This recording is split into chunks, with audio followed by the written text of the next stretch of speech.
शंकर एक अनाथ लड़का था। उसको जंगल में रहने वाले शिकारियों के एक गिरोह ने पाला था।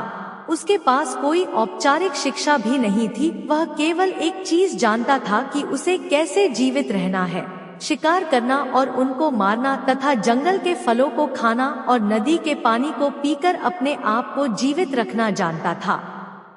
एक दिन वह अपना रास्ता भटक गया और उसने देखा कि कुछ लोग नदी के किनारे पर बने एक पत्थर की आकृति के चारों ओर जोर जोर से चिल्ला रहे हैं।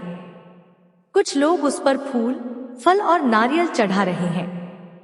शायद उसने सोचा यह कोई मकान होगा जिसमें लोग रहते होंगे, पर यह एक प्राचीन मंदिर था। लेकिन शंकर ने इसे पहले कभी नहीं देखा था, पर इसके बारे में जानने के लिए वह काफी उत्सुक था।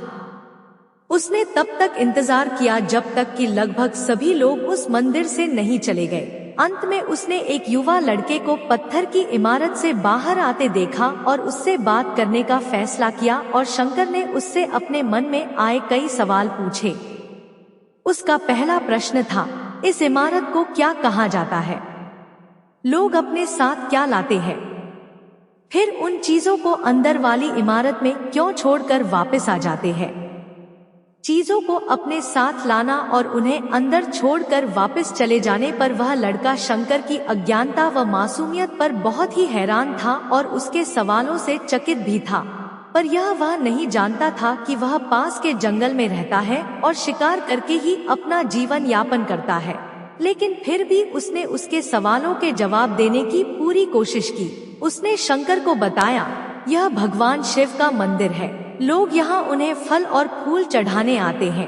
वे शिव भगवान से जो चाहते हैं वह मांगते हैं और शिव उनकी सभी की प्रार्थनाओं को सुनते हैं। यह सुनकर शंकर तुरंत मंदिर जाना चाहता था। लड़के ने उसे अंदर का रास्ता दिखाया और शिवलिंग के बारे में बताया। शंकर ने मासूमियत से लड़के से पूछा, यह शिवलिंग क्या चीज है और हमें क्या देता है? लड़के ने बताया, हम शिव से जो मांगते हैं वह हमें दे देता है। हम सब ऐसा मानते हैं। लड़के ने कहा, अब अंधेरा हो रहा है, अब मुझे घर जाना होगा। और वह शंकर को वहीं अकेला छोड़कर चला गया। शंकर ने झिझकते हुए मंदिर में फिर से प्रवेश किया। वह एक कोने में बैठ गया और सोचा, एक पत्थर किसी को वह चीज कैसे दे सकता है जो वे चाहते हैं?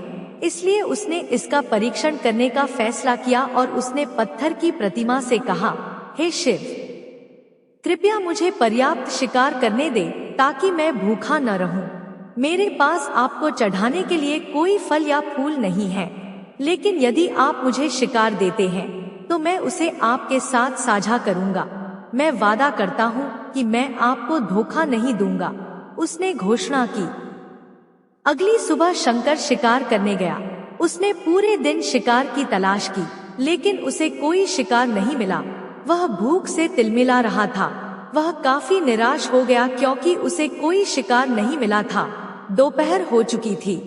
अब उसे लगने लगा कि मंदिर के लड़के ने उससे झूठ बोला था, फिर भी उसने शिकार जारी रखा। जैसे ही शाम हुई, उसने 2 खरगोशों को अपने बिल में से आते देखा। शंकर ने उन खरगोशों को मार डाला।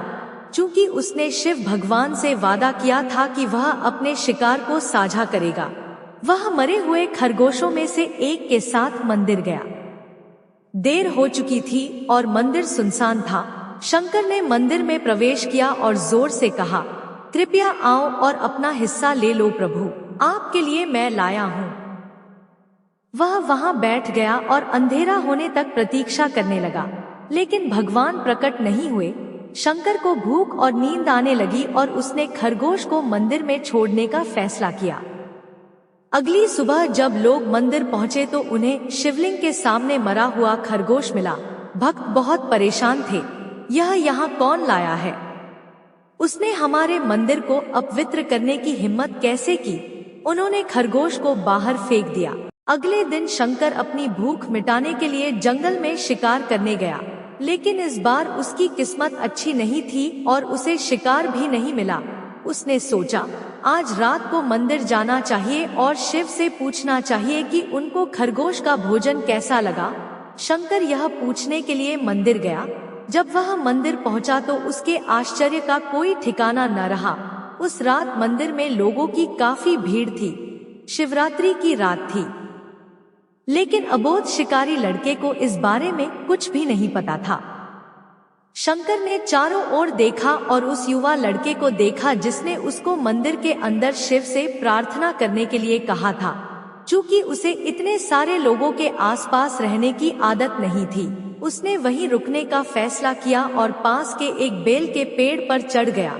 यह एक लंबा इंतजार था और समय बिताने के लिए उसने पेड़ से पत्ते तोड़कर जमीन पर फेंकना शुरू कर दिया।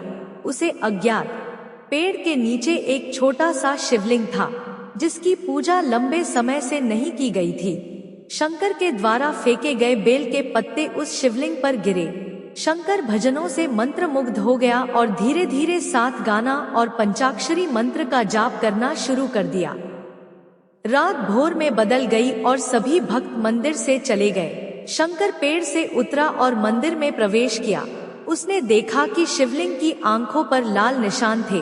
वे कुमकुम के थे जो लोगों ने लगाए थे, लेकिन शंकर को यकीन था कि शिव को उनकी आंखों में परेशानी हो रही है। उसने शिव की खेदजनक स्थिति के रूप में जो कुछ भी महसूस किया, उसके लिए उसे बहुत दुख हुआ।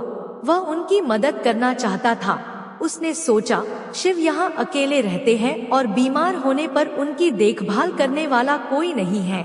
जब तक भक्त उनसे मिलने नहीं आते, उन्हें भोजन भी नहीं मिलता। शंकर ने एक रात पहले भक्तों को शिवलिंग पर जल चढ़ाते देखा था। प्रभु को ठंड लग रही होगी, शायद वे कांप रहे हैं। उसने सोचा, आखिरकार वे केवल पत्तियों से ही ढके हुए हैं। तो उसने शिव से पूछा, मेरे स्वामी, मैं आपकी क्या मदद कर सकता हूँ? शायद कुछ खाना या दवा? मैं आपकी सेवा कैसे कर सकता हूँ? शिव ने उसे कोई उत्तर नहीं दिया। शंकर ने सोचा, भगवान वास्तव में बहुत बीमार है क्योंकि वह अब उत्तर देने में भी असमर्थ है। वह तुरंत जंगल में गया, कुछ औषधीय जड़ी बूटियों को लाया और लाल निशान पर उनका लेप लगाया, लेकिन कुछ नहीं हुआ। उसने कहा, लगता है कि ये अंधे हो गए हैं। मुझे प्रभु को अपनी एक आंख देनी चाहिए ताकि वह ठीक हो जाए। यह निश्चित रूप से उन्हें खुश कर देगा। उसका दिल पवित्र था और उसने वहां शिव के हाथ में रखे त्रिशूल को उठाया और त्रिशूल को अपनी दाहिनी आंख की ओर ले गया और अपनी आंख को निकालने का प्रयत्न किया।